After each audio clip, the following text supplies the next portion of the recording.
Hello दोस्तों, स्वागत है आप सभी का आपके अपने YouTube channel India education centre में। तो दोस्तों, आज का जो हमारा फिजिक्स का 21 नंबर टॉपिक है कि उत्तल दर्पण में सिद्ध करें कि R बराबर 2F या F बराबर R/2 होता है। तो देखिए, इससे पहले के लेक्चर में हमने आपको 20 नंबर टॉपिक में अवतल दर्पण में R बराबर 2F या F बराबर R/2 मैंने सिद्ध करा दिया था। अब मैं उत्तल दर्पण में आपको सिद्ध कराने के लिए बताऊंगा। तो देखिए, मात्र 2 स्टेप है, इस 2 स्टेप में हम सिद्ध कर लेंगे एकदम आसान भाषा में। तो देखिए, पहला स्टेप है हमारा माना कि, या दूसरा स्टेप है हमारा प्रमाण। माना कि में क्या लिखेंगे और प्रमाण में क्या लिखेंगे हम बताते हैं। तो देखिए, माना कि में एकदम आसान है, चित्र में आपको जो जो दिखाई दे रहा है उसे लिख देना है। अब प्रमाण में आपको इसे सिद्ध कर देना है। तो देखिए, चित्र में हमें क्या क्या दिखा रहा है, माना कि एच और एच डैश हमारा क्या है, एक उत्तल दर्पण है, तो वही लिखे एच और एच डैश है एक उत्तल दर्पण है जिसका ध्रुव पी तथा वक्रता केंद्र सी है। देखिए, इसका ध्रुव जो है वो पी है और इसका वक्रता केंद्र क्या है जी, सी है। ठीक है, एकदम चित्र में जो जो दिखाई दे रहा है वो छाप दे रहे हैं। ठीक है, ए वो एक आपतित किरण है जो प्रधान अक्ष के समानांतर आ रही है। आपका ए और ओ एक आपतित किरण जो प्रधान अक्ष के, यह आपका प्रधान अक्ष है। इसे पीछे की ओर इस प्रकार से डैश डैश तर लेकर आएंगे तो यह हमारा प्रधान अक्ष पूरा हो जाएगा। देखिए, तो यह प्रधान अक्ष के समानांतर आपतित हो रही है, परावर्तन के बाद फोकस से होकर गुजरती हुई प्रतीत हो रही है। देखिए, यह आपतित होने के बाद ये यहाँ पर में तो ये इंसिडेंट हो गया, तो ये आपका रिफ्लेक्टेड रे होगा। ठीक है, लेकिन ये देखिए यहाँ पर फोकस पर आती हुई प्रतीत हो रही है। ठीक है, एनसी अविलंब है जैसे कि चित्र में दिखाया गया है। एनसी आपका अविलंब है जैसे कि चित्र में दिखाया गया है। ये आपका पूरा चित्र हो गया है। यहाँ पर हमने लिखा है चित्र में जो जो बातें हैं उन सभी को यहाँ पर लिख दिया। ठीक है, एकदम आसान है। मेन आपका जो है वो प्रमाण है। तो अब प्रमाण को देखते हैं।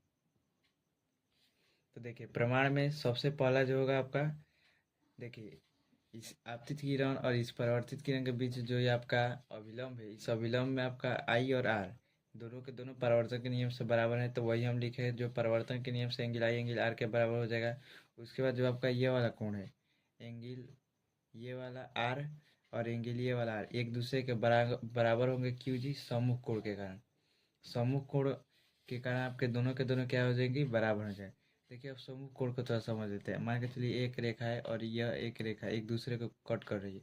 ठीक है, तो इस दोनों रेखा के बीच में बना यह कोण इन दोनों रेखाओं के बीच बने हुए कोण के बराबर होगा। मतलब समान मुख के आमने सामने की जो कोण है वो दोनों के दोनों समान होगी। मतलब कि आमने सामने की जब दो कोण समान होते हैं तो उन्हें हम सम्मुख कोण कहते हैं। इसी सम्मुख कोण में आपका देख रहे हैं, यह एक इस प्रकार से, यह एक रेखा और यह एक रेखा एक दूसरे को कट कर रही है, तो यह आर आपका यह आर एक दूसरे के बराबर हो गया। तो सम्मुख कोण से बराबर। अब देखिए, समीकरण फर्स्ट बना और समीकरण सेकंड बना। फर्स्ट और सेकंड में हम देख लेंगे क्या क्या बराबर है।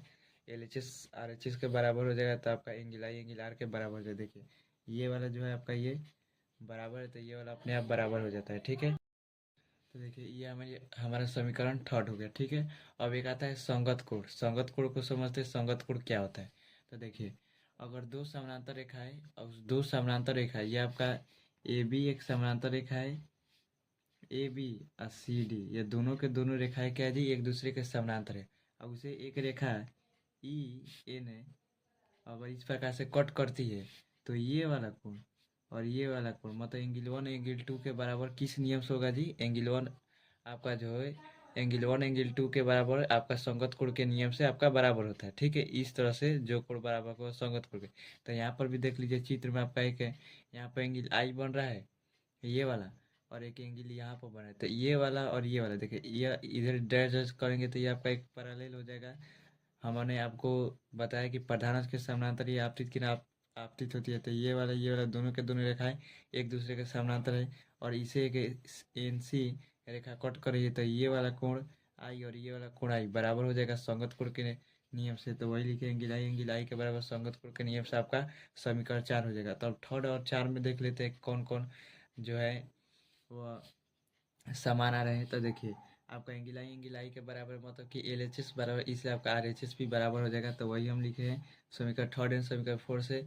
ठीक है, एंगल आई एंगल आर के बराबर होगा L H S R H S के बराबर होने के कारण। ठीक है, अर्थात इसे के L H S R H S के बराबर होने से ये हो जाता है। अब देखिए, जब ये दो एंगल इस त्रिभुज में आपका बराबर हो गया, ओ एफ सी त्रिभुज है, इस ओ एफ सी त्रिभुज में एंगल आई और एंगल आर, यह दोनों के दोनों आपके बराबर हो गए किस समीकरण से जी, तो आपका देखिए ये समीकरण निकल का है ना, ये वाला ऊपर वाला जो है यह ये वाला लाइन से एंगल आई एंगल आर के बराबर होगा। इस त्रिभुज में एंगल आई एंगल आर के बराबर, तो इसे हम समद्विबाहु त्रिभुज कहेंगे। मतलब सम मतलब समान, द्वि मतलब दो, और बाहु मतलब भुजा, जिनकी दो भुजाएं बराबर होती है, साथ साथ इनकी दो कोणें समान होती है, उन त्रिभुज को हम समद्विबाहु त्रिभुज कहते हैं। तो इनके ये दोनों कोण समान है, तो इनकी दोनों भुजाएं जो संगत भुजा हैं, इनके आमने सामने की भुजा क्या हो जाएगी, समान हो जाएगी। तो इस त्रिभुज में हम क्या देख लेते हैं जी, आपका इस त्रिभुज में ओ एफ सी त्रिभुज में ओ एफ बराबर हो जाता है एफ सी के, ठीक है। चित्र के माध्यम से थोड़ा देख लेते हैं। ओ एफ सी आपका त्रिभुज है, इसमें एंगल आई है एंगल आर है। इस एंगल आई के सामने वाला ओ एफ सी आपका भुजा है, एंगल आर के सामने वाला एफ सी भुजा है। ये दोनों के दोनों भुजा समान होंगे, या दोनों के दोनों कोण समान होंगे, इसलिए आपका समद्विबाहु त्रिभुज हो गया। वो लिखे O F C, O F बराबर में एफ सी के बराबर हो गया, ठीक है।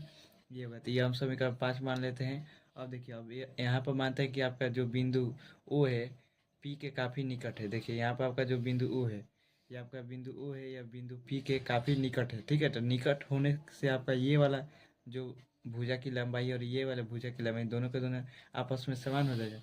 तो वही लिखे हैं कि आपका जो ओ एफ है वह पी एफ के बराबर हो गया। तो यह समीकरण हमारा छठा हो गया। तो पाँचवें और छठे समीकरण से हम देखते हैं कि आपका जो एल एच एस है, यह एल एच एस देखिए यहाँ पर आपका है जी ओ एफ, और यहाँ पे एल एच एस बराबर, इसलिए आपका आर एच एस भी क्या होगा जी, बराबर हो जाएगा। जब आर एच एस बराबर हो जाएगा, तो देखिए यहाँ पर आपका इधर का अपने आप बराबर हो गया। तो पी एफ बराबर हो जाता है एफ सी के, एल एच एस बराबर आर एच एस होने के कारण, या एल एच एस बराबर आर एच एस से, ठीक है। अब देखिए इस पी एफ को हम एफ माने हैं, ठीक है। ये आपका दूरी है, एफ जो है आपका पी एफ के बीच की दूरी है। अब देखिए आपका जो पी सी है, एफ सी जो है वह पी सी का आधा है। देखिए यहाँ से यहाँ के बीच की दूरी जो है, यहाँ से यहाँ के बीच की दूरी के आधा है, मतलब यहाँ से यहाँ आर हो गया, पी सी आपका आर हो गया, और आर का आधा है आपका एफ सी। तो यहाँ पर हम लिख दिए हैं आपका जो एफ सी है वह पी सी का आधा है। तो आपका पी सी क्या है जी, आर के बराबर था, आर बाई टू हो गया, और आपका पी एफ जो है एफ के बराबर था, एफ बराबर में आर बाई टू हो गया। अब इधर इधर भेज देंगे इसे, तो आर बराबर टू एफ हो जाएगा, और ये हमारा सिद्ध हो गया। आशा करता हूँ जो मैंने आपको सिद्ध करने का जो ये तरीका बताया आपको समझ में आया होगा। यदि मेरा वीडियो अच्छा लगे तो प्लीज़ मेरे वीडियो को लाइक करें, चैनल को सब्सक्राइब करें और दोस्तों में शेयर करें। तब तक के लिए जय हिंद, जय भारत।